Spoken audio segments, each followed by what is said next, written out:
Dan kembali lagi di Amanda Channel. Nah, ini dikutip dari Tempo ya, majalah Tempo. Ini cukup was-was atau provokatif ya. Ente bisa nilai sendiri. Dikatakan ada bisnis gelap dari PT Pindad ya, dimana menurut Tempo ya, ini Pindad ini dituding bekerja sama dengan perusahaan yang melanggar hak asasi manusia dari Afrika, yakni Rheinmetall ya. Itu yang udah gak asing lah, karena Pindad sendiri banyak bekerja sama dengan Rheinmetall untuk pengadaan amunisi ya, munition seperti itu. Ada juga berbagai transfer teknologi ke Pindad. Nah, terus apa hubungannya Min ya kan? Admin juga heran kenapa kan? Kita kan mendapatkan TOT, kita terima kan, tapi kata Tempo kok ada bisnis gelap gitu loh. Karena di sisi lain Rheinmetall ini dituding menjadi pelanggar HAM ya, di sana diboikot di negaranya sana. Nah, dengan membangun pabrik di negara lain, di Indonesia maksudnya ya, Rheinmetall bisa leluasa memasarkan senjata kemana saja. Baratnya menurut Tempo nih, Pindad ini mengeluarkan senjata, Rheinmetall ini menjual senjata tapi lewat Indonesia. Seperti itu loh contohnya ya. Mereka nggak bisa memasarkan sendiri ya, tapi nggak apa-apa kan kalau sama-sama untung ya kan. Kalau bicara HAM, apa sih arti dari HAM gitu loh? Masa jual senjata aja HAM ya? Yang jelas-jelas membunuh ibu, anak-anak di Timur Tengah sana itu pelanggaran HAM yang jelas loh itu. Kenapa nggak dipersoalkan Tempo ya kan? Bolehlah ente berikan opini, kenapa kok bisa seperti itu? Admin juga heran membaca artikel berita ini. Nah, Rheinmetall ini bisa memasarkan leluasa senjata kemana saja, termasuk ke negara yang sedang berkonflik seperti Rusia dan Ukraina.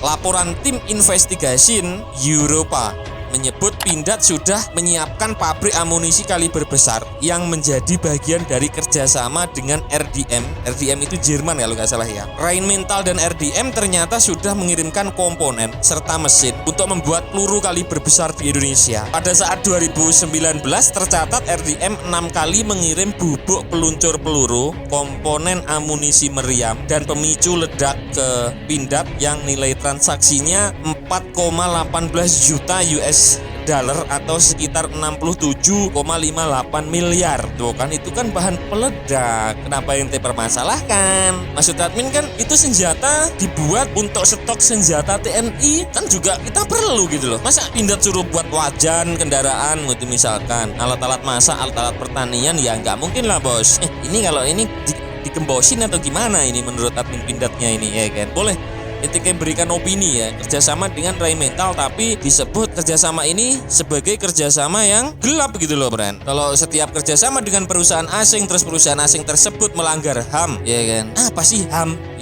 HAM, pentingkah HAM? Ya kita, negara kita jalan di tempat kalau kita harus bekerja sama yang mulus-mulus. Di dunia ini siapa yang gak melanggar HAM? Perusahaan siapa? Perusahaan Amerika, misalkan Amerika sendiri itu malah rajanya melanggar HAM loh ya kan. Israel ya misalkan kerjasama dengan siapa? Rusia ya, Rusia meskipun sekuat itu ya juga melanggar HAM ya kan. Udahlah, jangan dipermasalahkan.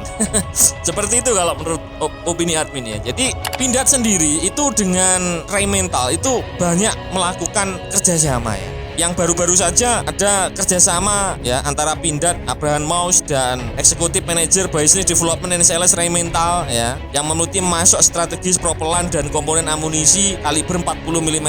Ada TOT, Transfer of Technology Manufaktur, kemudian ada revitalisasi pabrik pengisian amunisi kaliber besar ya. Nah, usut ini menurut laporan Tempo ya, penelitian investigasi Europa, kolaborasi jurnalis lintas negara, termasuk Tempo di Indonesia, menemukan adanya akal-akalan Rheinmetall, perusahaan senjata dan teknologi asal Jerman yang menjadi induk RDM dalam membangun jejaring bisnis senjata. Rheinmetall diduga memanfaatkan mitranya di sejumlah negara, termasuk Pindad, untuk mengakali undang-undang kendalian senjata perang di Jerman yang membatasi penjualan senjata domestik ataupun ekspor seperti itu. Fakta-fakta ini mengerucut pada dugaan bahwa Pindad menjadi boneka RDM dan Rheinmetall untuk membuat senjata dan memasarkan ke berbagai negara hanya karena gula-gula berupa alih teknologi dan peluang ekspor.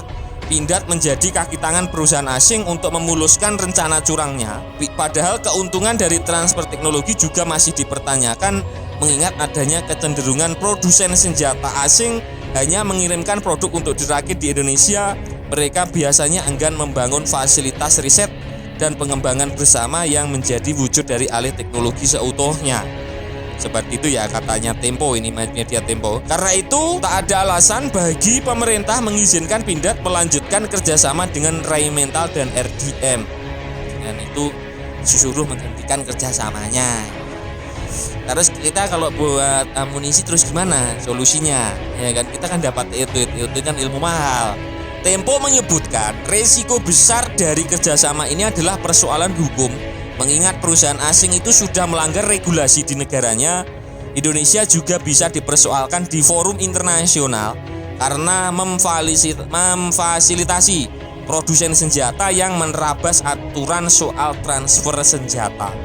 Bahkan media Tempo menyebutkan bahwasannya Konvensi Jenewa tahun 49, kesepakatan internasional yang mengatur perlindungan korban perang, tak mengizinkan perdagangan senjata untuk pelanggaran hak asasi manusia. Demikian pula dengan Arms Trade Treaty (ATT), perjanjian internasional soal perdagangan senjata yang melarang transfer senjata untuk genosida, kejahatan terhadap kemanusiaan, pelanggaran Konvensi Jenewa 49 dan kejahatan internasional lain. Langkah Rheinmetall memasok senjata dalam perang Rusia-Ukraina dianggap melanggar ketentuan tersebut dan bakal menyeret Pindad, katanya seperti itu. Ya kalau memang perlu disangsi aja ya Pindadnya ya. Iya kan? Biar gimana men ya? Ya biar tambah maju gitu. Karena negara-negara yang disangsi itu malah sekarang maju-maju ya, kayak Korea Utara ya kan. Secara alutsista lebih berdikari ya kan. Iran ya disangsi tapi tambah maju ya kan. Rusia yang disangsi sana sini ya nyatanya masih oke-oke aja ya kan. Enggak masalah itu loh. Bukan kali ini Pindad terseret dalam bisnis berbahaya. Laporan Myanmar Accountability Project bersama Chin Human Rights Organization pada tahun 2023 menyebut Pindad bersama dua perusahaan plat merah yaitu PT PAL dan PT DI menjual senjata pada junta militer Myanmar pada 2014 hingga tahun 2021 ya. Tapi ini klaim ini sementara ini belum bisa dibuktikan karena dari pihak Pindad sendiri juga membantah belum ada bukti validnya ya. Itu hanya sekedar tudingan. Udahlah jangan terlalu tunduk sama aturan barat gitu aja intinya ya kan. Nah kira-kira bagaimana menurut kalian ini Pindad ini dituding melakukan sisi gelap, melakukan bisnis senjata gelap ini. Kira-kira menurut ente bagaimana, Bren? Silahkan baku hantam di kolom komentar.